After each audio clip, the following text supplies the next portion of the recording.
And just like that, Season 4 is coming to an end. And so, with the recent test server with multiple really cool updates to the game, we also got some very interesting patch notes. My name is Tyke and let's dive right into the patch notes. The Switchblade X9 got a minor buff that's stomach multiplier, and its Scout stock got a nice movement speed buff, effectively becoming the no stock on other weapons. This will make the Switchblade feel much better to use, help you be more aggressive, and be a lot more consistent in gunfights, which is going to be a huge help to this mostly upper mid-tier weapon. The Peacekeeper is seeing a reduction to its horizontal recoil.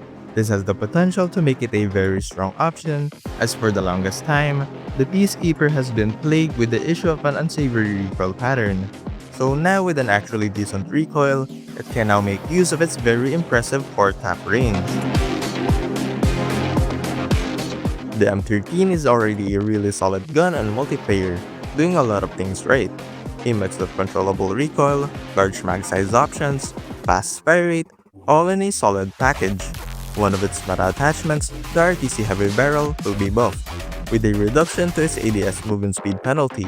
A flat 10% drop to the penalty is quite massive, and will certainly help the gun feel a lot better. The ASM Transparent barrel has had its movement speed penalty reduced, and even the no-stock attachment seeing a reduction to the hit flinch penalty. Though not really massive buffs, it is certainly helpful, making it feel much less sluggish and enabling you to take gunfights more confidently without getting flinched too much. The devs have finally given one of the most iconic CODM guns some love. The Type 25 saw multiple buffs, with the base BSA and hit flinch being greatly improved, making it much more reliable in mid-range gunfights. Its extended barrel attachment and tactical foregrip both saw additional horizontal recoil reduction buffs, further helping the gun in those mid-range engagements. This buff overall is pretty significant as it addresses pretty much all of the issues that held this gun back, making it a strong off-meta pick. The LK-24 saw an increased its stomach multiplier, which will make reducing shots to kill at longer ranges much more consistent. Its BSA also received a huge improvement, making this the most accurate full auto weapon in the game. This makes the weapon a lot more reliable at longer ranges, and actually opens up some build diversity since you don't have to worry about stacking BSA anymore. The FR5562 has been sitting around as an off-meta pick, and it too got some really decent buffs. The range profile has been improved, giving it a pretty impressive 4-tap range. The strafe bonus from the short barrel has been improved as well, but this barrel still isn't worth using compared to the Ranger barrel. An all-around amazing SMG, the MSMC got some really nice buffs, bolstering an already impressive performance, alongside minor increases to its base movement speed and ADS movement speed, and its popular marksman barrel getting a reduction to its ADS time penalty.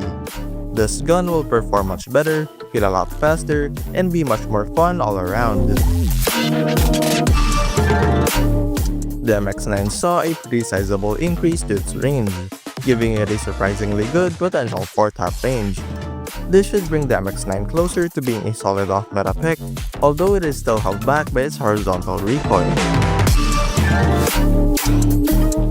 After being gutted heavily and being basically tunneled to the core of the earth, the KSP has not been good at all. It did get a much needed range buff, which means that you no longer need to use the task force barrel to have a decent one burst range, which also indirectly improves its recoil. A welcome change, but it's still an underwhelming pick.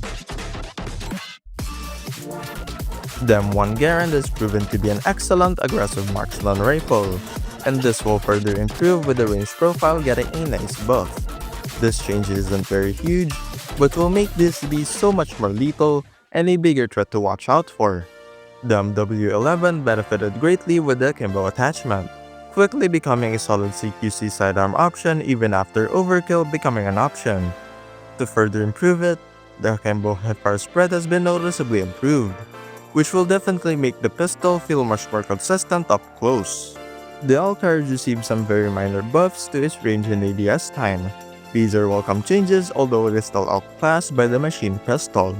Speaking of which, the first and only nerfs in the patch notes for multiplayer in the weapons department have hit the machine pistol. Its VDD 35mm short barrel will see an increase to its sprint to fire penalty, and the 7.62 Garanco 40 round mag see a reduction in the lag multipliers. This means that landing 2 lag shots in the second damage range will increase your shots to kill, penalizing your time to kill. Although it is still the best close range pistol as the initial damage range is still pretty consistent. Here are some miscellaneous changes. Feel free to pause the video to check out all of the adjustments in detail. The AK-117 received another nerf in DR and yeah, they basically killed it. This time the damage nerfs were really harsh as it went from having a competitive long range time to kill to the second worst at long range, only beating the M4 LMG. This combined with its unpredictable recoil, which you will definitely notice now given how much of a pea shooter it's become, makes it completely unusable at range, so you pretty much have to treat it like an SMG if you really want to use it. This actually opens up the meta quite a bit, and there are actually quite a lot of strong competitors. We will probably make a top 5 range primaries to use in VR this season. And yeah, that's about it. Thank you so much for watching. Hike, going dark.